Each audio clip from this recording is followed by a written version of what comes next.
स्वागत है आप सभी विद्यार्थियों का बीएससी और बीएससी बीएड पार्ट सेकंड की आज की इस क्लास में।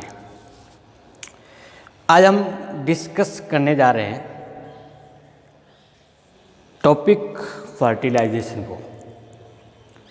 इससे पहले हमने प्लांट एम्ब्रियोलॉजी से रिलेटेड टॉपिक डिस्कस किए हैं, जिसके अंतर्गत पिछली कक्षा में पढ़ा था सेल्फ इनकम्पेटिबिलिटी, स्व अनिश्चितता क्या होती है, कितने प्रकार की होती है और इसको प्रभावित करने वाले कारकों के साथ में इसका जैविक महत्व क्या होता है।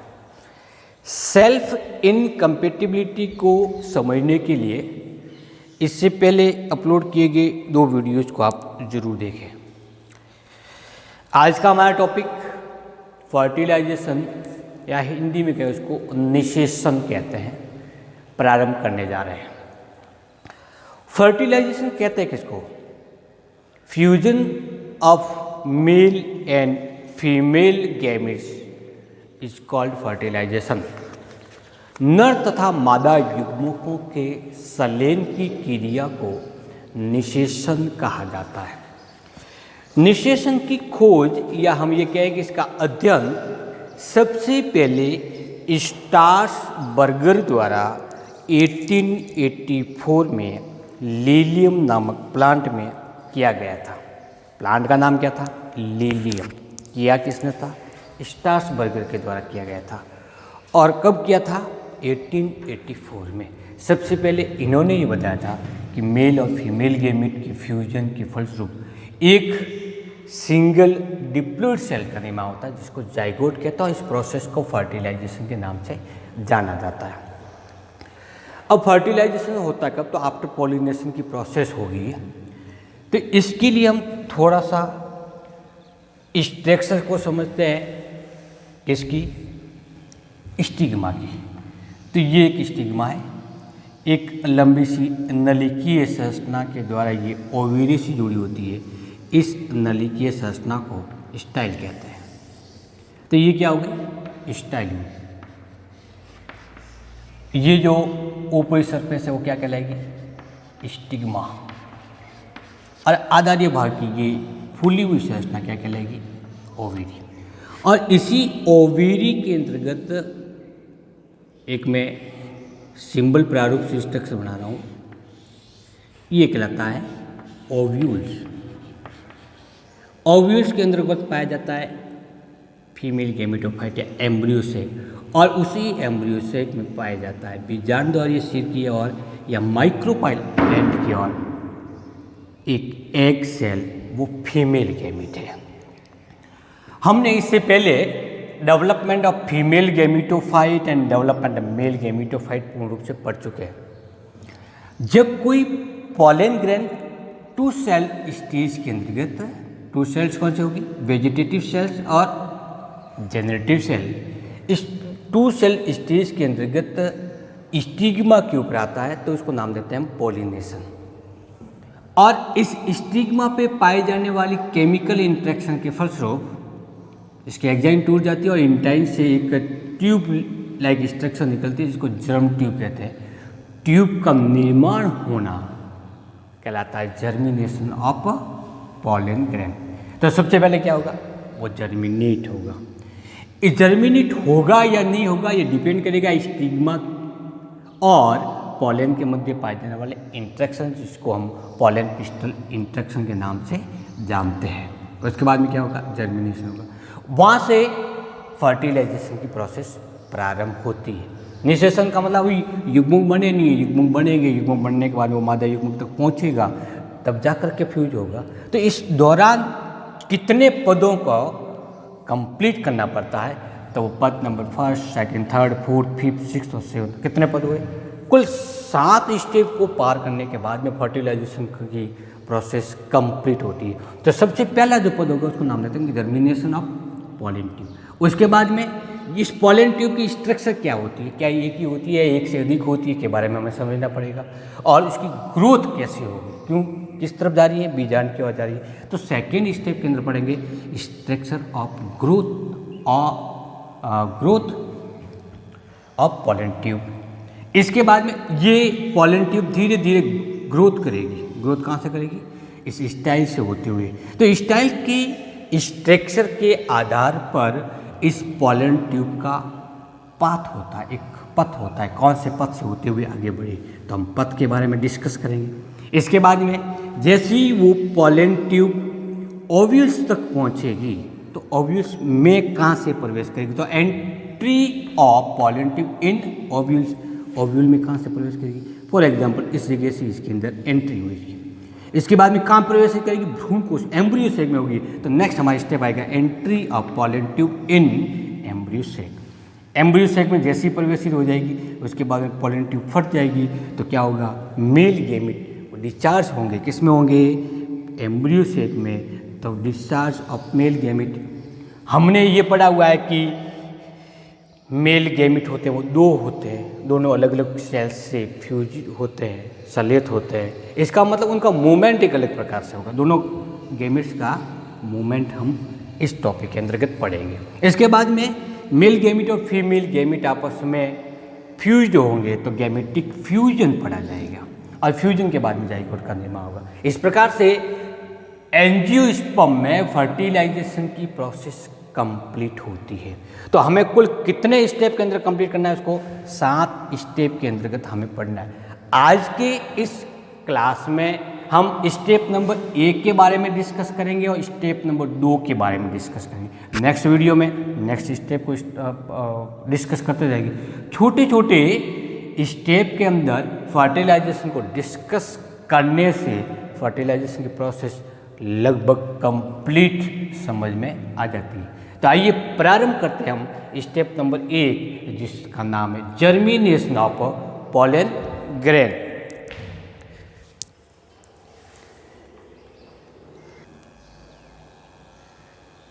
पहला स्टेप है जर्मिनेशन ऑफ पॉलन ग्रेन।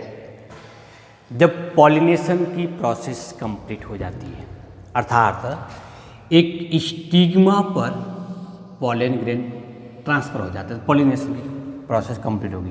अब मुख्य इसका रोल होगा वो स्टिग्मा का होगा। किसका होगा, स्टिग्मा। अब इस स्टिग्मा की सतह होती है वो कई सिक्रेशन के कारण, जो ग्लैंड होती है, ग्लैंड के द्वारा स्त्रावित होने वाले मटेरियल जो कि चिपचिपा प्रकार का होता है, जिसके फलस्वरूप पॉलन ग्रेन इससे चिपक जाते हैं। तो ये स्टिग्मा क्या करेगी, स्टिग्मा करेगी इसको एक सपोर्ट प्रदान करने के लिए, एक स्तर प्रदान करने के लिए, इसके लिए अंकुरण करने के लिए, इसके लिए आवश्यक ह्यूमिडिटी प्रदान करता है, जिसके फलस्वरूप पॉलन ग्रेन उस ह्यूमिडिटी को ग्रहण करके अपने शेप के अंतर्गत या शेप और साइज के अंदर इंक्रीजमेंट करता है और इसके लिए अंकुरण करने के लिए आवश्यक एंजाइमों को अवेलेबल करवाता है। तो जैसे ही पॉलिनेशन के बाद में परागकण इस पर स्टिग्मा पे आकर के स्थिर हो जाता है, इसके बाद में वो अंकुरित होगा। तो अंकुरित होने के लिए क्या करेंगे, सबसे पहले आकार में वृद्धि करेगा और आकार में वृद्धि करने के पश्चात इसकी इंटाइन से एक नलिका निकलेगी जिसको हम जर्म ट्यूब नाम देंगे। क्या नाम देंगे, जर्म ट्यूब। पॉलिनेशन के बाद में जर्म ट्यूब विकसित होना अर्थात जर्मिनेशन के लिए जितना समय लगता है उस समय को जर्मिनेशन पीरियड्स के नाम से जाना जाता है। क्या कहेंगे कि पॉलिनेशन के बाद में जर्म ट्यूब विकसित, पॉलिनेशन के बाद में जर्म ट्यूब विकसित होने में जितना समय लगता है वो कहलाता है इसका जर्मिनेशन पीरियड। जैसे रिसेंडा की बात करें तो वो 3 घंटा होता है। जीएमएस की बात करें तो मात्र 5 मिनट में अर्थात पॉलिनेशन के 5 मिनट बाद में जर्म ट्यूब विकसित हो जाती है। इसी प्रकार के बीटा वल्गेरिस के अंदर 2 घंटा का समय जर्मिनेशन पीरियड कहलाता है। अब इस स्टिग्मा के ऊपर बहुत सारे या कई प्रकार के पॉलन ग्रेन आएंगे। इसमें से केवल वही पॉलन ग्रेन जर्मिनेट हो पाते हैं जो वाइबल हैं।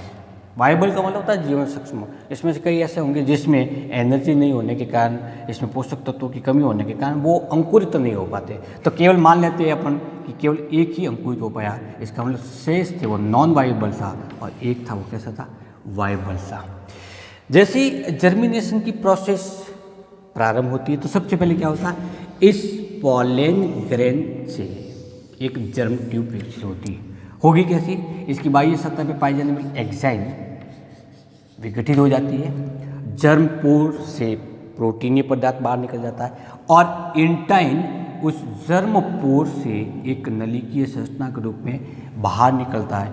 इस निकली हुई संरचना को हम जर्म ट्यूब के नाम से जानते हैं। इसकी शेष कोशिका किसकी, पॉलन ग्रेन की, क्योंकि पॉलन ग्रेन जब आया था यहाँ पे पॉलिनेशन के दौरान था, वो दो कोशिका था, एक वेजिटेटिव थी, एक जर्म सेल। जर्म सेल तो अब आगे जाकर के मेल गैमेट्स का निर्माण करती है, लेकिन वेजिटेटिव सेल्स में एक बड़ी सी वैक्यूल्स डेवलप होने के पश्चात इसका कार्य संभवतः ये नलिका को पोषण प्रदान करने का कार्य करता है। हालांकि जर्म पोर डाइकोट के अंदर 3 होते हैं और मोनोकोट में 1 होता है, लेकिन फिर भी केवल एक जर्म पोर से एक सिंगल नलिका ही निकलती है, सिंगल जर्म ट्यूब निकलेगी। केवल एक नलिका डेवलप होती है तो उसको मोनोसाइफनस कहते हैं। इस नलिकीय संरचना के द्वारा गैमीट ओव्यूल तक पहुंच रहे हैं या मादा युग्मक तक पहुंच रहे हैं, किसके द्वारा, नलिकीय द्वारा। इसीलिए इस फर्टिलाइजेशन को साइफनस अथवा नलिकीय निषेचन भी कहा जाता है। एक नलिका विकसित होती है तो कैसे होती है, मोनोसाइफनस। लेकिन एल्थिया रोजिया में 10 पॉलन ट्यूब विकसित होती है। मालवा नेग्लिटा में 14 नलिका निकलती है। इसी प्रकार कुकुरबिटेसी में भी 1 से अधिक पॉलन ट्यूब विकसित होती है। तो एक ही पॉलन ग्रेन से 1 से अधिक प्रकार की नलिका विकसित होती है, तो इसको नाम देते हैं पॉलीसाइफनस प्रकार। अब पॉलीसाइफनस बहुनलिकीय परागण है, जर्मिनेशन हो रहा है तो बहुत सारी नलिका निकलेगी, लेकिन अब इसमें से कौन सी पॉलन ट्यूब आगे ग्रोथ करेगी, ये भी एक बड़ा सा क्वेश्चन मार्क्स लग जाता है यहाँ पर। कौन सी करेगी, तो केवल एक ही, या हम ये कह सकते हैं केवल वो ही पॉलन ट्यूब ग्रोथ करती है जिसमें मेल गैमेट प्रेजेंट होता है। स्टिग्मा के ऊपर बहुत सारी नलिका निकलेगी, लेकिन कितनी, केवल एक नलिका जिसमें मेल गैमेट प्रेजेंट है वो आगे ग्रोथ करती है, बाकी शेष धीरे धीरे विघटित हो जाती है। अब जितनी भी पॉलन ट्यूब विकसित होती है वो अनब्रांच होती है, चाहे वो पॉलीसाइफनस हो या मोनोसाइफनस। लेकिन एमेंटिफेरी क्लास के मेंबर्स में एक पॉलन ट्यूब निकलती है, लेकिन वही पॉलन ट्यूब आगे जाकर के कैसे हो जाती है, शाखित हो जाती है, ब्रांच हो जाएगी, बहुत सारी ब्रांचेस निकलती है इसकी। लेकिन अगेन वही बात यहाँ पे भी लागू होती है, इसमें से केवल वही ब्रांच आगे जाकर के ग्रोथ करती है जिसके अंदर मेल गैमेट्स पाए जाते हैं। तो मुख्य रूप से पॉलन ट्यूब होती है वो मोनोसाइफनस प्रकार का होगा, जर्मिनेशन होगा, और पॉलन ट्यूब होगी वो अनब्रांच्ड होगी। अमेंटिफेरी में ब्रांच होती है, जबकि एल्थिया रोजिया और मलवा नेग्लिटा के अंतर्गत क्रमशः 10 और 14 पॉलन ट्यूब विकसित होने के कारण इस प्रकार के जर्मिनेशन को पॉलीसाइफनस जर्मिनेशन के नाम से जाना जाता है। सबसे पहला स्टेप, जर्मिनेशन होने के बाद में अब वो पॉलन ट्यूब होती कैसी स्ट्रक्चर होती है, तो हम पढ़ेंगे structure and growth of pollen tube. Germination के बाद पेलिकल के विघटित होने से जर्म ट्यूब स्टाइल से होते हुए ओव्यूल्स की ओर बढ़ना प्रारंभ होती है, अर्थात जर्म ट्यूब की लेंथ बढ़ती है। अब इस जर्म ट्यूब की लेंथ कितनी होगी ये डिपेंड करता है स्टाइल की लंबाई के आधार पर। वर्तिका की लंबाई कितनी है, ये कुछ मिलीमीटर से लगा करके 45 सेंटीमीटर होती है। सबसे लंबी पॉलन ट्यूब की लंबाई होती है वो कितनी होती है, 45 सेंटीमीटर, और किस में पाई जाती है, मक्का में, जिया मीट में 45 सेंटीमीटर या 450 मिलीमीटर होती है। तो किसके ऊपर डिपेंड करेगा कि वो वर्तिका या स्टाइल की लंबाई कितनी होती है। जब पॉलन ट्यूब पूर्ण रूप से विकसित हो जाती है तो इसकी स्ट्रक्चर कैसी होती है, तो मूल रूप से एक लंबी नली की स्ट्रक्चर है जिसकी लेंथ स्टाइल की लंबाई के आधार पर होती है या डिपेंड करती है। ये पॉलन ट्यूब आउटर और इनर दो परतों से या इसकी दो कोशिकीय भित्ति की परतों से निर्मित होती है और ये कोशिका भित्ति या सेल वॉल मुख्य रूप से सेलुलोज और पैक्टिन की बनी होती है। इसको हम पैक्टोसेलुलोज के नाम से भी जानते हैं। जब हम पॉलन ग्रेन की स्ट्रक्चर पढ़ते हैं तब इसकी इंटाइन मुख्य रूप से पैक्टिन से निर्मित होना होती है, ऐसे हम इसको पढ़ते हैं। अब इसकी ग्रोथ क्योंकि वो है कहाँ पर, स्टिग्मा के ऊपर है, इसलिए इस पॉलन ट्यूब की ग्रोथ हमेशा बीजांड की ओर होती है। जिस ओर बीजांड स्थित होता है बीजांड की ओर ही ग्रोथ होती है। केवल एक दिशा में ही ग्रोथ होने के कारण इसको हम यूनि डायरेक्शनल ग्रोथ के नाम से जानते हैं। कौन सी? Uni direction. टॉपिक क्या पढ़ना है? Structure growth of pollen tube. तो ग्रोथ पहले पढ़ रहे हैं, उसके बाद स्ट्रक्चर पढ़ते हैं इसकी। तो यूनि डायरेक्शनल एक दिशीय ग्रोथ होती है। ये एक दिशीय अथवा केवल बीजांड की ओर ही ग्रोथ क्यों होती है, ये डिपेंड करता है। हो सकता है कि मैकेनिकल सपोर्ट प्रदान मिलता हो उसको, हाइड्रोट्रोपिक हो सकती है, कीमोट्रोपिक हो सकती है। हाइड्रोट्रोपिक, कीमोट्रोपिक या मैकेनिकल। कुछ बीजांड के द्वारा या ओव्यूल्स के द्वारा ऐसे केमिकल्स स्रावित किए जाते हैं जिससे प्रेरित होकर के पॉलन ट्यूब बीजांड की ओर वृद्धि करती है। या फिर ऐसा भी एक मत है कि इस पॉलन ट्यूब के अग्रभाग पर पाई जाने वाली फिजियोलॉजिकल एक्टिव सब्सटेंस भी इसको यूनि डायरेक्शन में ग्रोथ करने के लिए प्रेरित करते हैं। बात करते हैं हम इस स्ट्रक्चर की। जब पॉलन ट्यूब प्रारंभ में छोटी सी नलिका थी, उस समय जर्म सेल के विभाजित होने से दो मेल गैमेट्स का निर्माण होता है और ये मेल गैमेट इस पॉलन ट्यूब के शीर्ष भाग पर स्थित होते हैं। जैसे जैसे पॉलन ट्यूब की ग्रोथ होती जाएगी वैसे वैसे इन मेल गैमेट के पीछे वाले क्षेत्र की ओर कैलूस पल्प का निर्माण होता जाएगा। क्या होता जाएगा?